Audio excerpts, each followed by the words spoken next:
Clip number 801۔ اس clip میں قرآن پاک کی سورہ طٰہٰ کی آیت نمبر 4 سے لے کر 6 تک کی تلاوت، ترجمہ اور تفسیر قرآن صراط الجنان آپ سماعت فرمائیں گے۔ بسم اللہ الرحمن الرحیم۔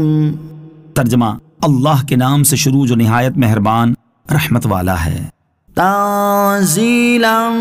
ممن خلق الارض والسماوات العلا۔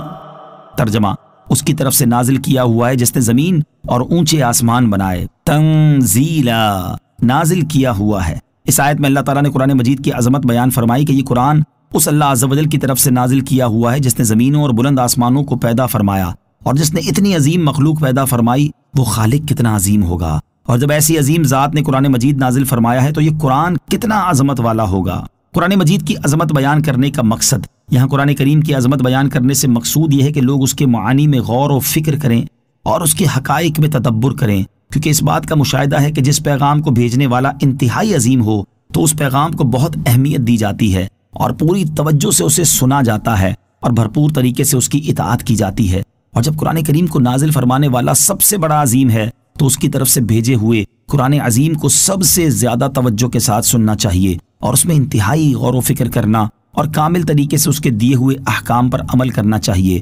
افسوس، آج مسلمانوں کی ایک تعداد ایسی ہے جو تلاوت قرآن کرنے سے ہی محروم ہے، اور جو تلاوت کرتے بھی ہیں تو وہ درست طریقے سے تلاوت نہیں کرتے، اور صحیح طریقے سے تلاوت کرنے والوں کا بھی حال یہ ہے کہ وہ نہ قرآن مجید کو سمجھتے ہیں، نہ اس میں غور و فکر کرتے ہیں، اور نہ ہی اس کے احکام پر عمل کرتے ہیں۔ حضرت فضیل بن عیاض رحمۃ اللہ تعالی فرماتے ہیں، ہماری مصیبت سے بڑی کوئی مصیبت نہیں، ہم میں سے ایک شخص دن رات قرآن مجید پڑھتا ہے لیکن اس پر عمل نہیں کرتا، حالانکہ یہ مکمل قرآن مجید ہماری طرف ہمارے رب کے پیغامات ہیں۔ اور حضرت محمد بن کعب قرظی رحمۃ اللہ تعالی فرماتے ہیں، جس تک قرآن مجید پہنچ گیا تو گویا اللہ تعالیٰ نے اس سے کلام کیا، جب وہ اس بات پر قادر ہو جائے تو قرآن مجید پڑھنے ہی کو اپنا عمل قرار نہ دے، بلکہ اس طرح پڑھے جس طرح کوئی غلام اپنے مالک کے لکھے ہوئے خط کو پڑھتا ہے، تاکہ وہ اس میں غور و فکر کر کے اس کے مطابق عمل کرے۔ اللہ تعالیٰ ہمیں قرآن مجید کی تلاوت کرنے، اسے سمجھنے، اس میں غور و فکر کرنے اور اس کے احکامات پر عمل کرنے کی توفیق عطا فرمائے، آمین۔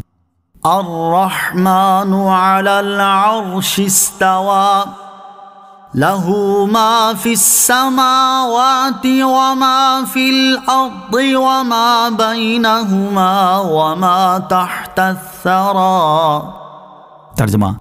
وہ بڑا مہربان ہے، اس نے عرش پر استوا فرمایا جیسا اس کی شان کے لائق ہے، اسی کی ملک ہے جو کچھ آسمانوں میں ہے اور جو کچھ زمین میں، اور جو کچھ ان کے درمیان ہے، اور جو کچھ اس گیلی مٹی یعنی زمین کے نیچے ہے۔ الرحمن، وہ بڑا مہربان ہے۔ اس آیت اور اس کے بعد والی آیت کا خلاصہ یہ ہے کہ قرآن مجید نازل کرنے والے کی شان یہ ہے کہ وہ بڑا مہربان ہے اور اس نے اپنی شان کے لائق عرش پر استوا فرمایا ہے، اور جو کچھ آسمانوں میں ہے، جو کچھ زمین میں ہے، جو کچھ زمین و آسمان کے درمیان ہے، اور جو کچھ اس گیلی مٹی یعنی زمین کے نیچے ہے، سب کا مالک بھی وہی ہے۔ وہی ان سب کی تدبیر فرماتا اور ان میں جیسے چاہے تصرف فرماتا ہے۔ عرش پر استوا فرمانے سے متعلق ایک اہم بات، اللہ تعالیٰ کی اپنی شان کے لائق عرش پر استوا فرمانے کی تفصیل سورہ اعراف کی آیت نمبر 54 کی تفسیر کے تحت گزر چکی ہے۔ یہاں اس سے متعلق ایک اہم بات یاد رکھیں۔ چنانچہ حضرت امام مالک رضی اللہ تعالیٰ عنہ سے مروی ہے کہ کسی شخص نے آ کر اس آیت کا مطلب دریافت کیا کہ اللہ تعالیٰ نے عرش پر کس طرح استوا فرمایا، تو آپ نے تھوڑے سے توقف کے بعد فرمایا، ہمیں یہ معلوم ہے کہ اللہ تعالیٰ نے عرش پر استوا فرمایا، لیکن اس کی کیفیت کیا تھی وہ ہمارے فہم سے بالا تر ہے، البتہ اس پر ایمان لانا واجب ہے اور اس کے بارے میں گفتگو کرنا بدعت ہے۔